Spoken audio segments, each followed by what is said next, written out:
Tengok keadaan mounting dia ni, ada gap kat sini kan. Satu minit hari ni.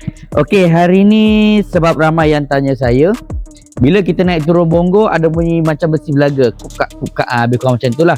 Kalau anda ada simptom-simptom macam ni, part mana yang anda nak kena check dulu? Atas absorber ni namanya absorber mounting.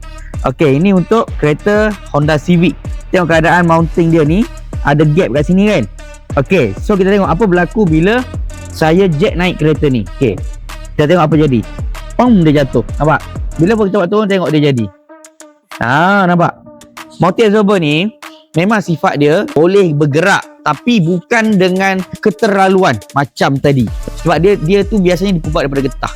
Dia akan bergerak macam mana pun dia akan bergerak, tapi bukan melampau-lampau macam tu. Kalau dia melampau-lampau macam tu bermakna dia ada free play ataupun dia putus. Sebab tu bila kita naik turun Bongo, di sinilah punca bunyi dia. Dia kelekuk kat atas ni. Besi ni, dia akan belaga dengan tapak ni. Sebab tu bila naik turun Bongo ada kelekuk.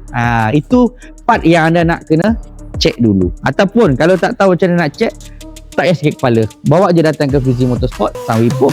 Kami yang check untuk anda. Sebab hari ni saya Mechanic power, semua boleh settle. Kena tak mati terus hidup macam kena sihir battle. Bunyi pelik jadi senyap.